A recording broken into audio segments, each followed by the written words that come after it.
Imagina um lugar tão apertado, mas tão apertado e tão caoticamente vivo, que só morar na capital já te rouba 7 anos de vida. Sim, 7 anos. E não é clickbait não, viu? É estatística oficial. Bem-vindo a Bangladesh, o país que nasceu no modo hard e nunca mais achou o botão de restart. Aqui, a densidade humana é tão absurda que até o vento pega fila para passar. São 176 milhões de pessoas tentando respirar no mesmo espaço, como se todo mundo tivesse escolhido viver dentro do mesmo vagão de trem. Dhaka, a capital, é tipo um jogo online sem limite de jogadores. Cada esquina ocupada, cada rua entupida, cada centímetro disputado por um rickshaw, um vendedor, um grito aleatório e alguém que simplesmente brotou ali. E nos bairros mais pobres, a densidade chega a 250 mil pessoas por quilômetro quadrado. Caralho, é muita coisa. É tanta gente que, se você piscar, acorda na casa de outra família. E se alguém peidar? Meu amigo, todo mundo respira junto. Não tem fuga. Bangladesh é isso: aperto, barulho, caos criativo e uma energia teimosa que vive à beira do colapso e ainda assim insiste em funcionar. Aqui, a realidade não precisa de exagero, ela já nasce exagerada. Agora que você já entendeu esse pequeno inferno na Terra, bora ver onde fica esse paraíso chamado Bangladesh? A geografia do inferno. Bangladesh nasceu no pior lugar possível para um país existir. É como construir casa em cima de um colchão d'água furado e torcer para a gravidade desistir. 3 rios colossais descem do Himalaia. Não são rios, são monstros líquidos e se encontram justo aqui. O trio cria o maior delta do mundo, uma planície fértil e amaldiçoada. Esse delta tem 2 personalidades: a generosa, terra rica, úmida, alimenta milhões. A assassina, afunda, afoga, destrói e redesenha o país inteiro todo ano. Sim, o mapa de Bangladesh nunca é o mesmo do ano anterior. O país é 80% água e 3 grandes enchentes fazem parte do calendário. 21% do país submerso normalmente e até 60% nos anos ruins. Os bangladeshianos chamam isso de terça-feira. E quando você acha que acabou, chegam os ciclones. Aqui, furacão não é exceção, é hóspede frequente que entra sem bater. Em 1970, rolou o furacão mais mortal da história. 500 mil mortos, 500.000. Uma cidade inteira sumiu. Em 1991, ondas de 6 metros deram no país como um tapa coletivo do oceano. 139 mil mortos. E em 1998, Bangladesh praticamente evaporou do mapa. 2/3 do país submersos, 30 milhões afetados. Agora me diz, dá para ter infraestrutura fixa num lugar que muda de forma igual adolescente mudando de opinião? Pontes, estradas, barragens, energia, tudo precisa ser reconstruído o tempo inteiro porque os rios simplesmente decidem virar para a esquerda, para a direita ou criar um atalho. Mesmo assim, o povo inventou um jeito de sobreviver. Jardins flutuantes, hortas que boiam. Se a água sobe, a horta sobe. Se a água desce, a horta fica. Criatividade versão apocalipse. Mas o delta também vem com bônus tóxico. Toda essa água arrasta plástico, metal pesado, lixo industrial, detergente químico. O solo, que deveria ser uma bênção, vira um buffet venenoso. Bangladesh é isso. A terra mais fértil do mundo grudada no ecossistema mais poluído do mundo. Um país que nasce e morre todo ano e mesmo assim insiste em continuar existindo. E agora que você sobreviveu à geografia, segura firme. Vamos entrar na vida real. O trânsito suicida, o rickshaw nível universitário e o ar que te dá câncer só de olhar. A vida real. Agora que você já entendeu que a geografia de Bangladesh parece um castigo coletivo enviado por todos os deuses, vamos para a vida real, onde tudo que parece exagero em qualquer país, aqui é só terça-feira. Dhaka, a capital, não é um lugar onde você anda, é onde você sobrevive ao trajeto. A buzina não é aviso, é idioma oficial. Ninguém te xinga no trânsito, eles só comunicam, com educação, que estão passando por cima. Lógica, esquece! Semáforo quase não existe. Placa é mito. Regra de circulação tá no manual que ninguém nunca abriu. Quer uma ideia do nível? Uma estrada de 5 quilômetros pode levar 2 horas. Não por acidente, por padrão.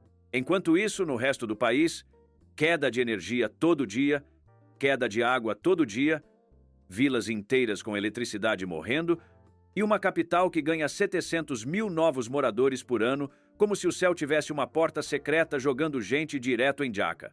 Só que o caos não vem só das pessoas. Vem do lixo.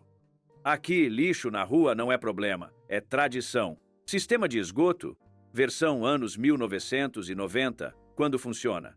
89% da população sem rede adequada. Muitos bairros dependem de banheiro comunitário no meio do beco. E tem literalmente um rio que virou lixão. Era rio.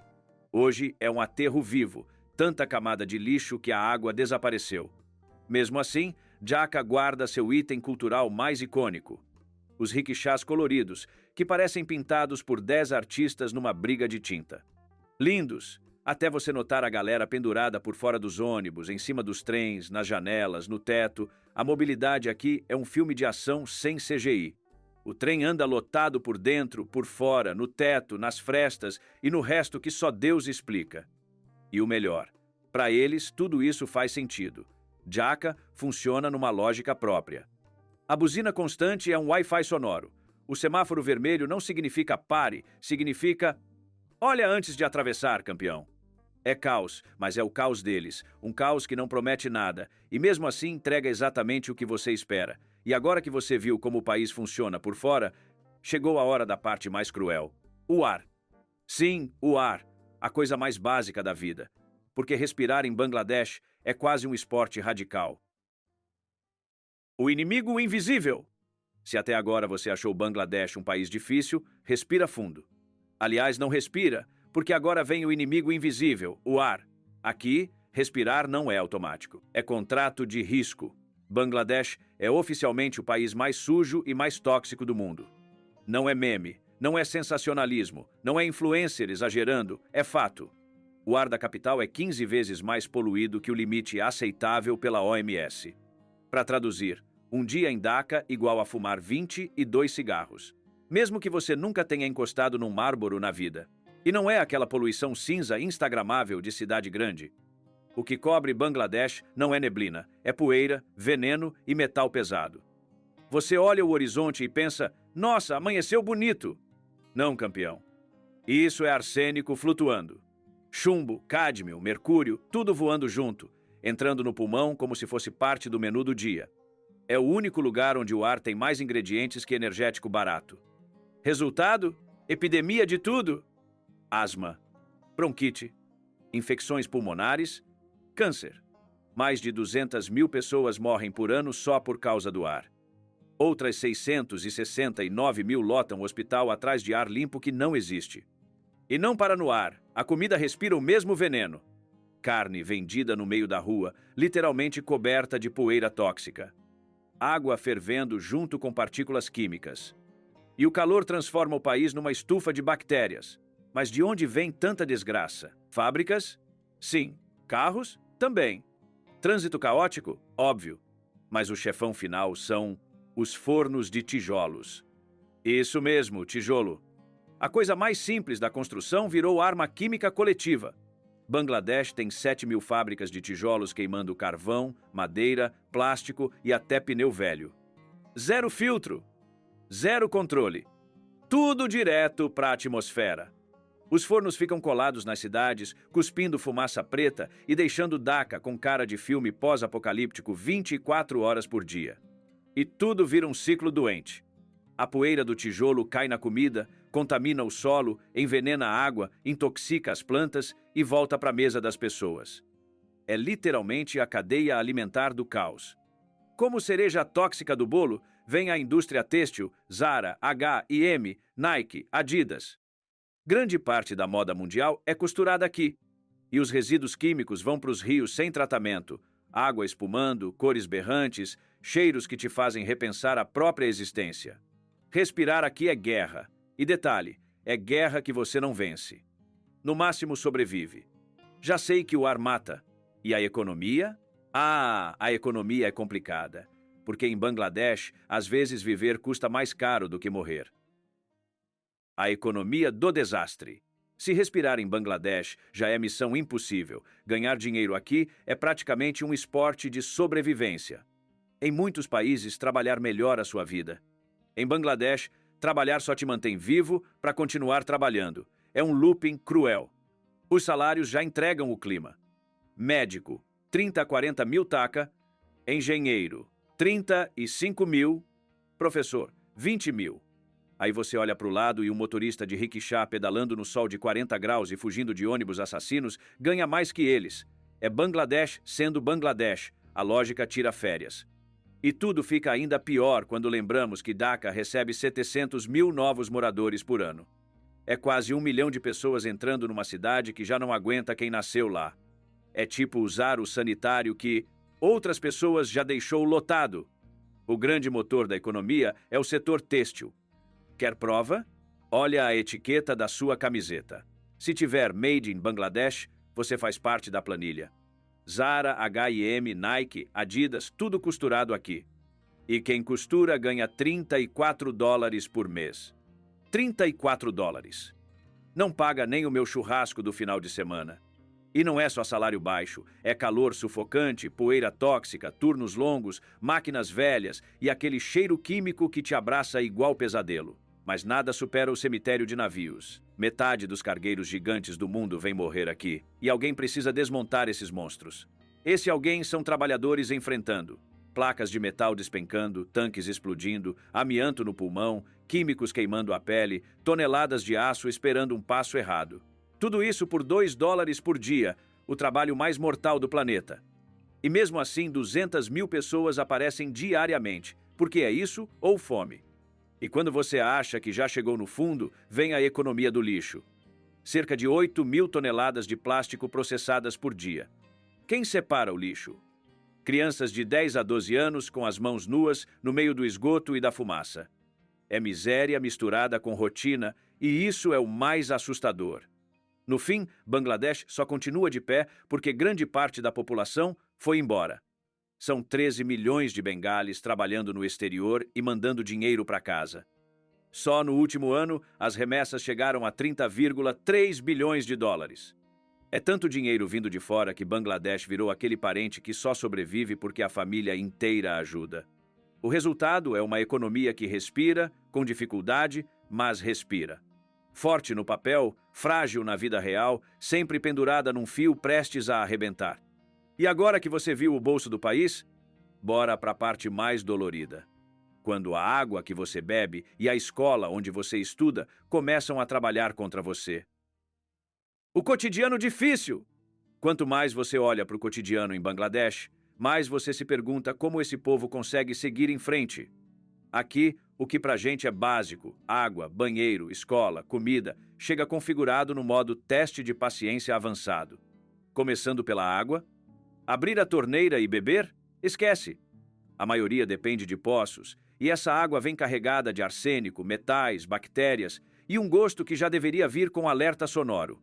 E o pior, para muita gente, essa é a melhor opção. Beber água aqui é risco calculado. O esgoto? Na teoria existe. Na prática não atende quase ninguém. Quase 90% da população vive sem rede adequada. E onde há banheiro, é comunitário, enfiado num beco dividido por dezenas de pessoas. O básico virou luxo. E lembra daquele rio famoso da capital? O que deveria ser cartão postal? Hoje ele está tão cheio de lixo que parece chão sólido. Camadas e mais camadas de resíduos soterraram a água. É literalmente assistir um rio morrer. A educação também sangra. No papel é gratuita. Na vida real, família pobre precisa pagar suborno para conseguir vaga, caderno, professor. Metade das escolas nem tem diretor, não há sequer alguém oficialmente responsável. Resultado? 70% das crianças saem do básico sem saber ler ou fazer contas simples. Muitos chegam aos 14 anos sem interpretar uma frase curta. E estamos falando de um país com quase 180 milhões de habitantes. Enquanto a educação afunda, a fome segue firme. Quase um quarto das crianças apresenta atraso no crescimento. A base alimentar é arroz, 250 kg por pessoa por ano. É muito e é pouco, muita quantidade, pouquíssima variedade. Falta proteína, falta tudo. Em casa, o impacto continua. Só 54% das famílias têm geladeira. O resto vive do que não estraga rápido, num país quente, úmido e cheio de riscos sanitários. E tem mais. Pedir esmola virou meio de vida. Não é raro ver gente que poderia trabalhar preferindo pedir na rua porque no fim do dia rende mais do que emprego formal. É triste, mas faz sentido dentro da lógica do país. Quanto mais você observa Bangladesh, mais inacreditável fica a resiliência desse povo. A vida acontece apesar de tudo, apesar da água, do lixo, da falta de infraestrutura, da educação frágil, da comida limitada. É um cotidiano duro, completamente fora do nosso padrão, mas revela uma força quase brutal. E agora que você entendeu o dia a dia, vamos entrar numa parte ainda mais profunda. Como a cultura, os costumes e os tabus moldam a vida em Bangladesh e mostram as fraturas invisíveis do país. Cultura, tabus e fraturas sociais. Eu já vi país confuso, já vi país complicado, já vi país que inventa moda. Mas Bangladesh? Bangladesh decidiu jogar no modo difícil, desbloquear todas as regras estranhas possíveis e agir como se estivesse tudo absolutamente normal. Para começar, 99% da população é bengali.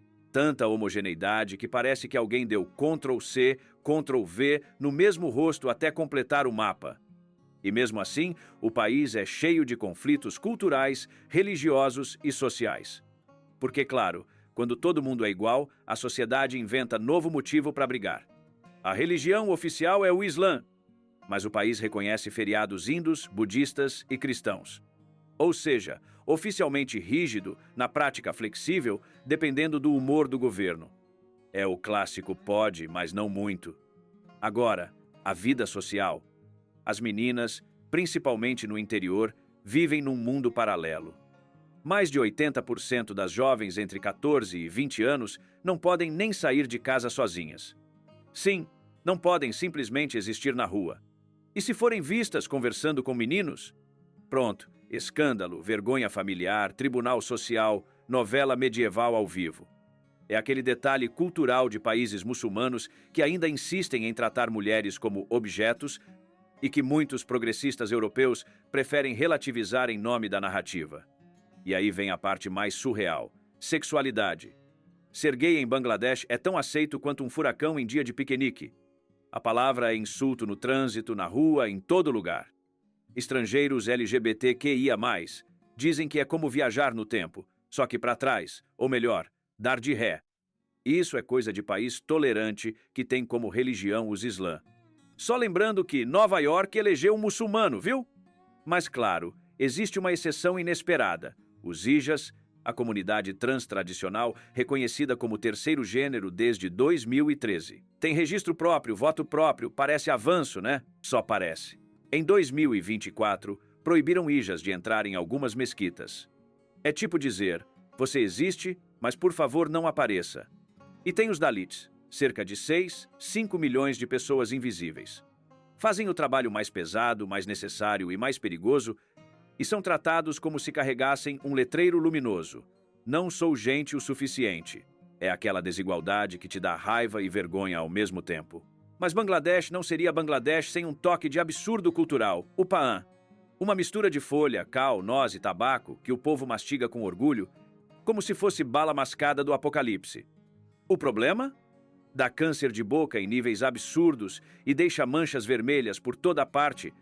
A cidade ganha um ar de filme de zumbi patrocinado. E ainda assim, o povo bengali é incrivelmente amigável. Eles vivem num caos absoluto, cercados de regras bizarras e estruturas que não funcionam, mas seguem sorrindo, convidando você para comer, tratando o gringo como parente distante. Aí você percebe, Bangladesh não faz sentido nenhum para nós, mas faz sentido para eles. E essa mistura de tradição, resistência e teimosia cultural é tão fascinante quanto frustrante. Mas para entender por que tudo isso existe, precisamos olhar para a história, uma história cheia de cortes, conquistas, guerras, independência e, claro, mais um pouco de caos. O país que nasceu no caos. Para começar, Bangladesh passou quase 2 séculos sob domínio britânico. Tempo suficiente para 3 gerações nascerem, viverem e morrerem sem ver o país decidir absolutamente nada sobre o próprio futuro. Os britânicos chegaram, exploraram, sugaram, fizeram o que queriam e, quando foram embora, deixaram um presente de despedida, um mapa completamente absurdo. Em 1947, Os ingleses olharam a região e pensaram: vamos dividir isso aqui, e vamos dividir mal. Criaram dois Paquistões. Paquistão Oeste, hoje Paquistão, Paquistão Leste, que viraria Bangladesh. Pequeno detalhe: os dois ficavam separados por 1.600 quilômetros de Índia no meio. É como criar um país com sedes em Manaus e Buenos Aires e achar que vai funcionar. E, como sempre, quando alguém divide território na pressa, quem ficou no Paquistão Leste, os bengalis, virou cidadão de segunda classe. A economia era controlada pelo Oeste, a política também, e qualquer tentativa de voz bengali era ignorada.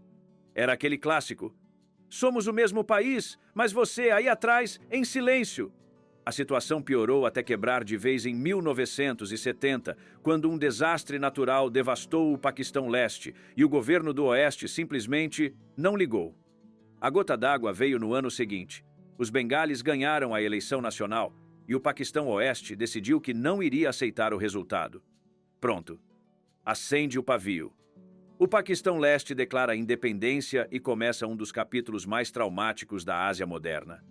A Guerra de 1971 foi curta, mas brutal. Massacres, repressão, violência extrema. Um dos conflitos mais violentos do século XX. A guerra só acabou porque a Índia entrou e apoiou os bengalis com tudo. Em 13 dias, o Paquistão Oeste desmoronou militarmente e nasceu Bangladesh. Mas aí vem a parte amarga. O país ganhou liberdade e herdou infraestrutura destruída, pobreza crônica, economia inexistente e um passado colonial gigante nas costas. Foi basicamente assim. Parabéns, você é independente.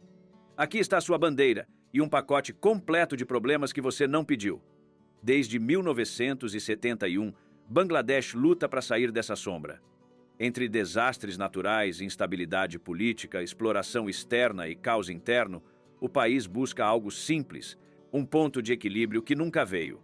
E com esse passado fresco na cabeça, agora a gente entra no cenário mais atual e mais tenso. O presente político, que está colocando Bangladesh de novo à beira do colapso. A política do inferno? Na vida real, a desigualdade só aumentou. O desemprego disparou. A frustração virou rotina. E um dia, essa panela de pressão estourou. Milhares foram às ruas. Jovens sem futuro, famílias sufocadas, gente cansada de corrupção. E o governo respondeu como? Com bala, com violência, com caos. Resultado, mais de 1.400 mortos. É tão absurdo que parece estatística de guerra, mas foi protesto. No meio da confusão, a primeira-ministra Sheikh Hasina simplesmente fugiu para a Índia. Sim, fugiu! Deixou o país sem comando, sem direção e com uma população apavorada. E como se isso não bastasse, ainda tem a bomba relógio climática. Até 2050, cerca de 17% de Bangladesh deve desaparecer por causa das enchentes e da erosão. Isso significa 20 milhões de refugiados climáticos, a maior crise do planeta em formação. Hoje, Bangladesh vive num fio, entre tentar crescer e tentar não afundar, literalmente. É um país preso entre um passado pesado, um presente instável e um futuro que parece estar sendo apagado do mapa. Curto, direto, doloroso, Bangladesh está lutando pela própria existência. Se você sobreviveu até aqui, comenta aí embaixo, Inferno na Terra. Quero ver quem realmente aguentou esse tour pelo caos. E não vacila, o vídeo que está aparecendo na tela agora é sobre outro paraíso cativante desses aí. Clica logo, antes que desapareça. Vai por mim, você não vai querer perder. Valeu e até a próxima viagem insana.